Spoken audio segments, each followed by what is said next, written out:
Okay, so I had to record the Anissa and Jeff part on on my computer because my camera ended up going dead. So let me just start over. So Anissa has been giving Jeff the silent treatment because Kyle ended up telling Anissa on the last episode that Jeff had the 18-year-old that he was hiding from her. So when Jeff would try to talk to Anissa, she would give him the silent treatment. She would look down, kind of look at the TV, ignore him or whatever, because she's just not trying to hear anything he has to say because she knows that he's hiding something from her and he's not being honest with her. So Jeff tries to go and use log into the laptop that him and Anissa share, and she had changed the password on it, which made Jeff really suspicious. So he ends up going and snooping through everything, the room, the dresser, like he's snooping everywhere throughout the house to try to figure out if she's hiding something and try to figure out what's wrong with her instead of just being like, okay, maybe. But maybe he's not thinking that Cal told her. That's why he's thinking it's something completely different. So he ends up finding her phone, or no, her tablet, and he finds pictures that she had taken for other guys, and he found like phone conversations where she was talking to Cal for hours and stuff like that. So he kind of confronts her about it, and she's like, look, we were talking for 11 years, but it was on and off. It was not like a continuous thing. Like, you got released from prison twice and I went to pick you up and you weren't even there. So what are you talking about? And she ends up telling him about that Kyle told her, what was going on, and she was like, when were you going to tell me? And after that, Jeff got so upset. Now he ends up while all of this is going on, like, somehow, some way, Kyle, and I believe that's his wife, is pulling back up into the driveway. And Kyle is, blindsided because Jeff is running out of the house, like, acting crazy. He is so mad because Kyle had told Anissa the secret that Jeff had asked him not to tell her. And I'm sitting up there like, how you gonna get upset because Kyle don't owe you no loyalty? He is not your friend. He's Anissa's friend. And they've been friends for a while. Like, he lives on her property. So why do you think that he would keep a secret like that for you? But nonetheless, he goes out there. He's trying to fight him. Why do they have the skinniest security team member trying to hold Jeff back from fighting Kyle? That man looked like he was like 110 pounds. And he was trying to hold Jeff back. And I know Jeff is heavier than him because when he came in the house after trying to fight Kyle, he took his shirt off and he had that big old huge beer belly. That belly must weigh like 30 pounds by itself. I mean, that man was struggling trying to hold Jeff back. That's exactly why he got loose, ran over there to Kyle because Kyle was out there talking all that trash. And he ran over there and punched Kyle in the face like twice and had Kyle on the ground. And I was like, bruh, you bold enough to go in there and tell her a secret that you really didn't have no business being told in the first place. But at the same time, you outside talking all this trash to Jeff. And you just let him just knock you down like that. Like, I'm not saying that what Cal did was wrong because Jeff punched him in the face. I'm just saying, like, I just thought that you would be able to defend yourself a little bit more if you out there, like, run your mouth as well back to him instead of just not saying nothing or going in there like, dang. And then at the same time, I'm sitting up there like, when all of this is going on, Anissa is just sitting in the house. She's sitting in the house watching TV, drinking tea or coffee or whatever that was, hot chocolate, and she just sitting up there acting like they not even outside fighting and arguing and yelling about nothing over something that she and I hate to put that on her, like, over something that she said, but at the same time, if Kyle is your friend and you're not going to choose Jeff over him, which I highly doubt, because it seemed like she is going to choose Jeff over him. If Kyle is your friend, like, why is you not out there defending him? Like, why, telling Jeff, like, why is you mad at Kyle? You asked my friend to keep something from me, and now you trying to fight him because he told me what you was supposed to tell me. And then Jeff gonna sit up there and say, well, I was about to tell her in 5 minutes. No, you was not. You was probably out there in that yard flying that drone for way more than 5 minutes. And you talking about something, just you would have gave me just 5 more minutes, I would have told her. It probably days and nights probably don't went by. Moon go down, sun go down. Moon go down, sun go down. And you still ain't said nothing, but you was about to tell her in 5 minutes. Boy, stop lying. You was gonna tell her when ain't no telling. Maybe you was gonna keep it from her as long as you want to, but you weren't about to tell her in the next 5 minutes. Stop lying. Anyway, at the conclusion of all of that, you know what I'm saying? He ends up talking to Anissa, and Anissa was like, well, when were you gonna tell me and all this other stuff? But I'm sitting up there like, I don't know. Anissa really confused me on this episode because I was like, dang, like you really, you act like you so obsessed with Jeff or whatever. But at the same time, like, dang, you ain't got no kind of loyalty to your friend.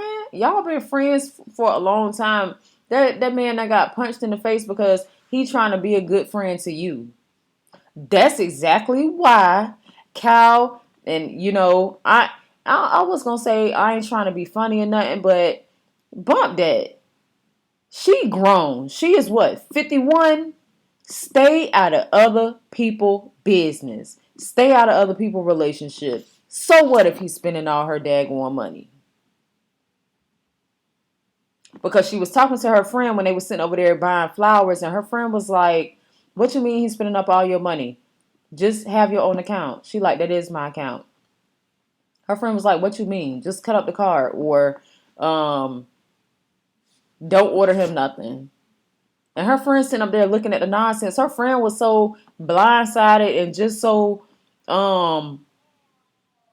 her friend was so taken aback from what Anissa was telling her. Like, she couldn't even do nothing. Like, at one point in time, I thought the lady voice was breaking up because she was about to cry over how stupid her friend was being.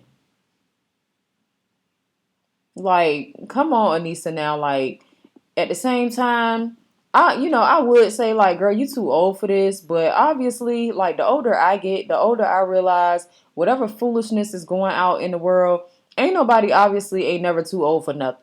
Because she's still going through all this, and she 51. She doing it because she want to. She's, and I feel like I don't feel bad for Anissa because it's like, girl, you've admitted that you were in a good relationship, good marriage, and you was bored. So you want drama.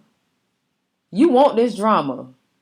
You like the fact that they outside fighting. Your future husband and your best friend outside fighting.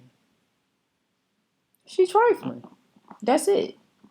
The girl trifling. So, at the end of all that, Jeff ends up going back to the halfway house, and then I think he ends up going back in because he violated probation. So I think him, Doug, and Josh ended up violating probation. And I think that's it, because they ain't say nothing about Ray. They ain't say nothing about Nicole going back. So, that is the end of Love After Lockup. Life After Lockup is supposed to start next week. I will be watching Life After Lockup because they're going to have some decent couples up there that I do want to see. My hand keep hitting the microphone, so I hope it's not making no noise. I can't even tell. I'm going to, listen to this video again, but I hope it's not, making this really loud noise because I'm talking with my hands, but I'm, super close to the microphone. But anyway, they're going to have, some couples up there that I'm kind of interested in seeing. Like, Brent, Deontay and Stan is on the top of the list. Not just because they're the new couples, because they have the most interesting storyline. Because I'm about sick of seeing Brittany and Marcelino. I do follow them on Instagram, so I like to see that they've actually come a long way in their relationship, and Brittany has changed so much, and she's actually trying to make those changes kind of trickle out into her family, and she's now being the more rational, responsible one in her family and whatnot. But I don't know. I just wonder what they're gonna add to their storyline, because I don't know. I mean, besides her chasing after her mama for a whole nother season, or if Marcelino doing something trifling to her, I don't know.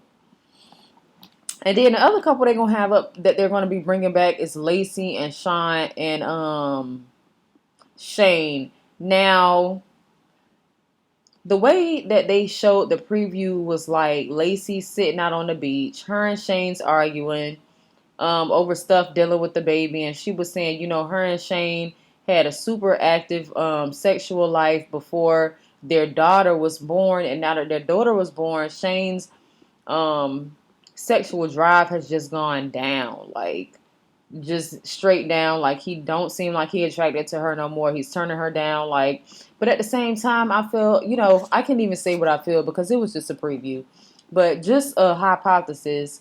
Maybe him getting out of jail, not having any children, being young, coming to a situation where he now needs to be the provider, a step parent, and he has a new baby, and he has to be a husband, and he has to deal with having a wife.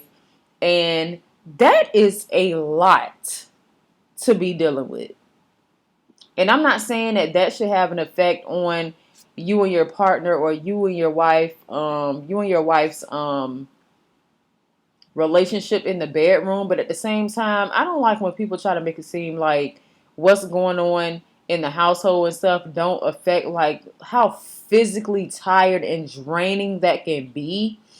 Doing that on a day-to-day basis when beforehand you did not have any of that responsibility, because it's really hard and you have like all it's just so much. But then at the same time, it's just like, on the other hand, it's like if that's what he wanted, I'm not saying that, oh, that's what you signed up for, so you just should have been prepared. No, that's easier said than done when it comes to people saying stuff like that. Like, he wanted the family. He knew that she had children when they were dating.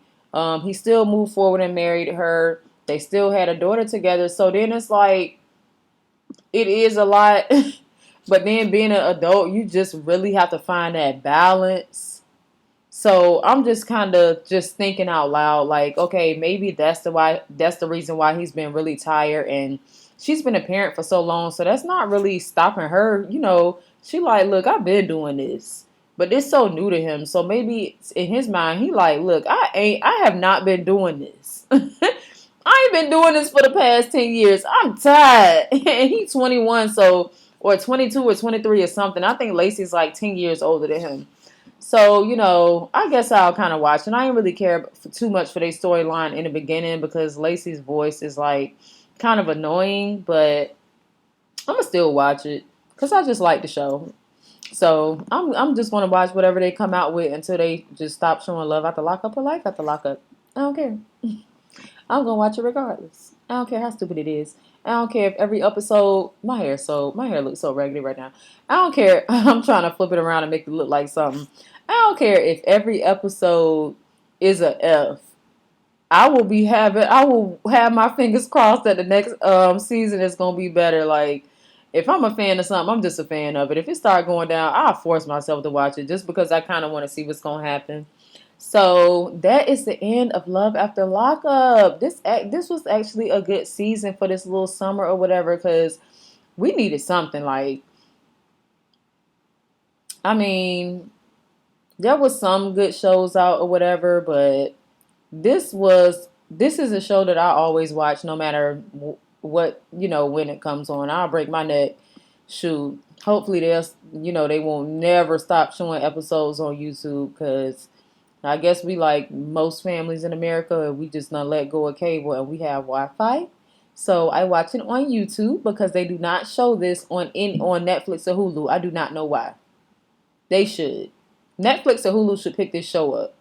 They should get some sort of contract with WeTV to have updated episodes of Love After Lockup come on the midnight after the show airs original time, just like American Horror Story. Like, dang, come on now. Everybody ain't got cable.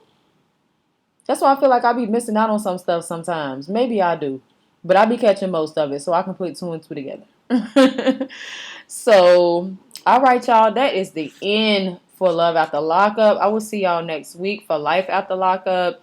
If anybody made it this far in this little 15-minute video, like my video, share this video, subscribe.